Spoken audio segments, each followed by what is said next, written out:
Hey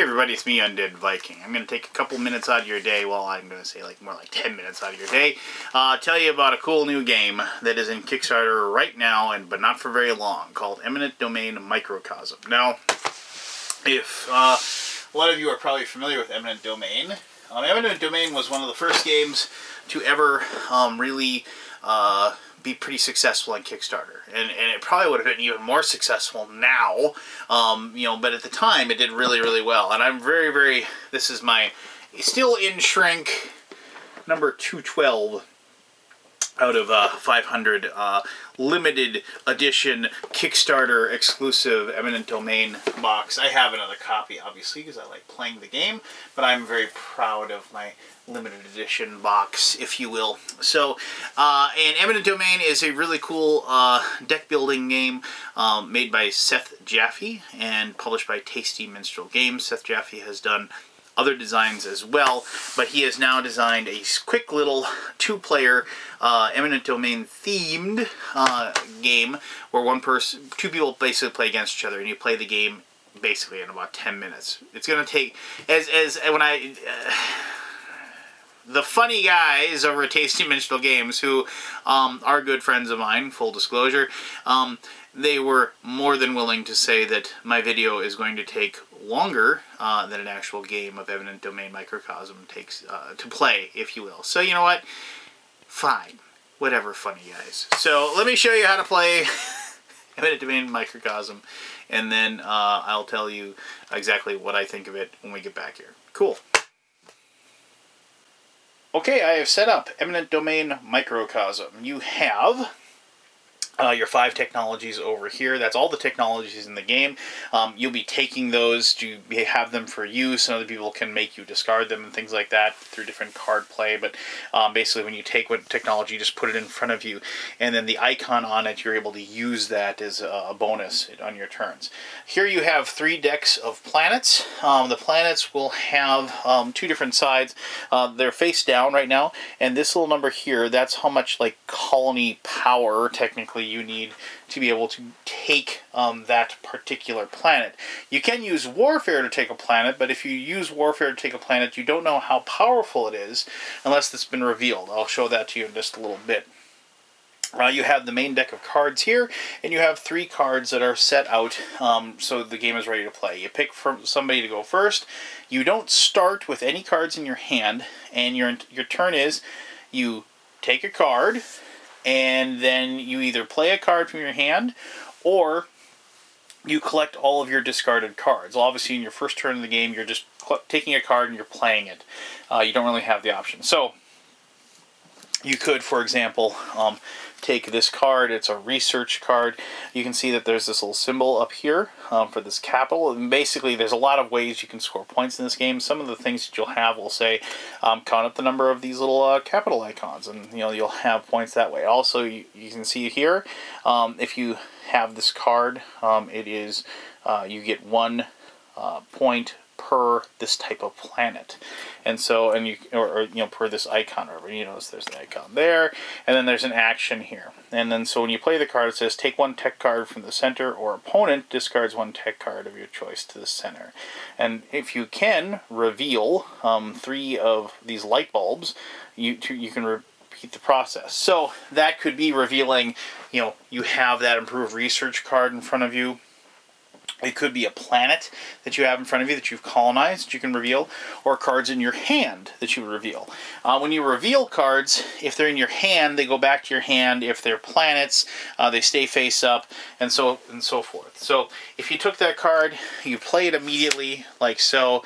You can take 1 tech card. So let's maybe get improved research so we can have more, and so you go like that. And then you take the top card like that, and you slide it over like that, and then the next player will go. And so the next player, might take this, colonize, and you can see that there's, different, 1 victory point per tech, and so it says reveal that whatever the colonize token or whatever icons, and take a planet with that cost. And so you can actually like you know, have 0 because of the fact that you don't have any with the, you know, so you put the card down, you don't have any to show, you can't reveal any cards in your hand or whatever. So, but you can take a planet that has 0 on it, you know, because of the fact that you have 0. Then you get to peek at the card and see what it does. See, it has this little icon up here.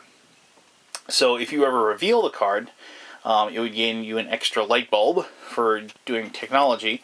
And this right here is the defense for it. And if it's colonized, it's 4. Now, the big difference that is, okay, so like if you play the card, let's just get these out of the way here. So you have this planet in front of you. But then later on, maybe you pull like a research card like this, and like you had 2 research cards in your hand, but for a third one, it says you can take a research. So let's maybe like the other player had the improved colonize or whatever, and you wanted it. So you'd say, okay, I'm going to play this card. I play research. It says I get to take, or I'm going to make you discard a tech card. So I'm going to make you discard that improved colonize. So they have to discard that.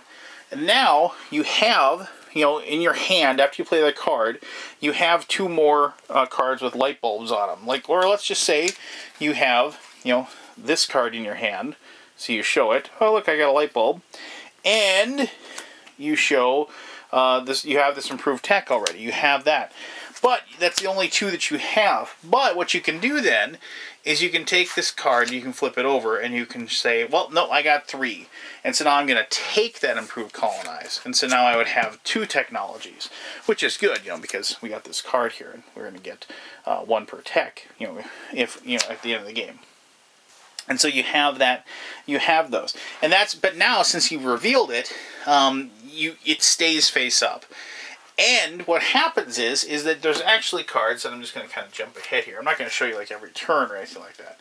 But you can get a card that has warfare. And so, you know, here, this one would be 1 per planet up there. But choose a planet, owned or not, and reveal it. Reveal, these are the warfare icons, equal to the defense value, and put that planet into your spoils. Now, spoils will never provide planetary benefits, so if you do take a planet, you just go ahead and you put it off to your side or whatever, and then at the end of the game, you look at your planets that you have, and then they count towards any kind of bonus points, or some planets have bonus points on them. Here, I'll grab one up here probably. So like here's a planet, you know, that has like bonus points on it or whatever. So that's a warfare or whatever. And so what happens then is that I know exactly what I need to take this. It's a colonized planet, so I need 4, but I know exactly. Whereas if it's face down, I have no idea. I pick that planet, you flip it over, I'm like, ah, shoot, I don't have 4. But then I can see that, I know exactly what it is. That's the one drawback to actually showing the card. You know, and actually having, even though you do get to use that, and you get to use it until, as long as you have the planet, it's a good idea, you know, if, like, you hide it as long as you can, unless you absolutely have to. Now, you can, of course, also just say, I'm going to take the top card that has, like, this one, and you look, and in this case, since it's not colonized, it would have a defense of 2. And you say, woo, I got lucky, I can take this one, you know, you see, use warfare, you reveal 2 of these icons or whatever to claim this particular, and then, but since you destroyed it, basically, because it's spoils of war, you don't get to colonize it and ever use this icon. You put it off to the side as spoils of war, and there it sits. The game will continue until all the cards are gone out of the main deck. When that happens, the game is over. You total up the total victory points, or influence points, if you will, as it's called, and that determines who is the winner of the game. Like I said, there's lots of different ways that you can win, you know, because of the fact that different cards will, you know, just say for every red planet, or for every like Saturn-like planet you have is worth points, for every capital or whatever. And so you can get lots of different victory points like that, just because of like different cards that you have and different planets that you have that all work together. And it's one of those really cool things as well. It's like, even though you kind of have a really good idea of how well you're doing, you don't really, it's tough to always gauge exactly, you know, because it's tough to remember each card that somebody has and where they're going to get all their little bonus points and what have you. And so when I played it, it seems like it's always been, even like times when I thought there's no way I'm winning, I've come back and like won by a couple of points or come really close. And so most of the games are really highly competitive, and like I said, difficult to gauge who the winner is as you're playing, which is a nice thing. It's a nice little surprise when you total up your points. But that's how you play. Let me tell you exactly what I think of Eminent Domain Microcosm.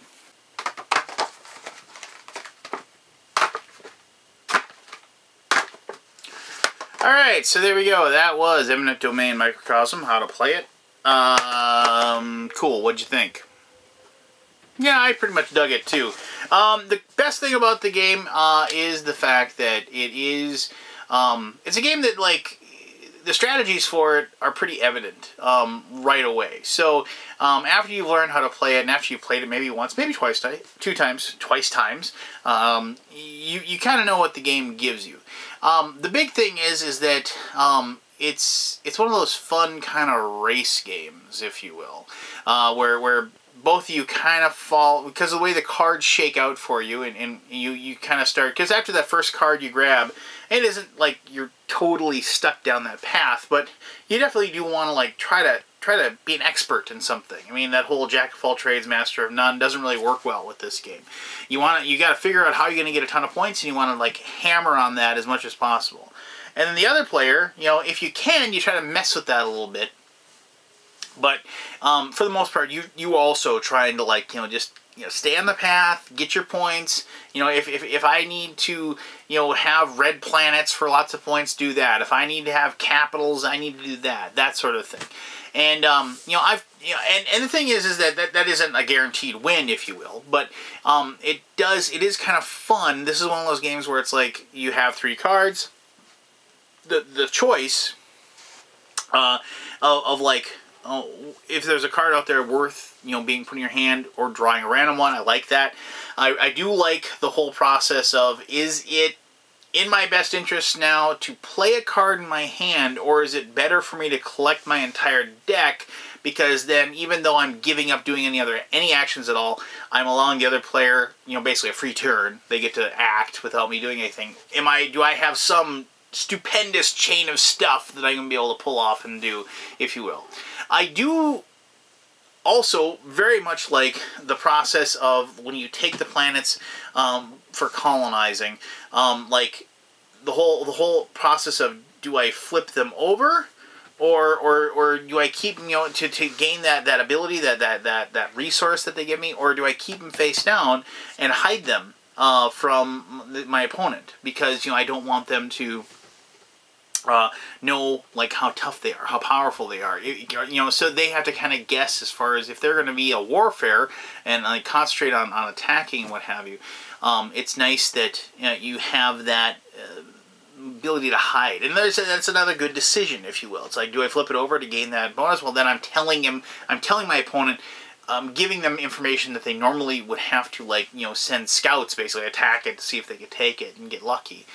You know, you know, so it's got several of those really fun, cool decisions going on during the game, and they managed to squeeze all that into a game that, like, lasts about, you know, 10 minutes, and that's really impressive. And the whole thing, I have a like and a dislike of where we're going with this hobby as far as the micro game.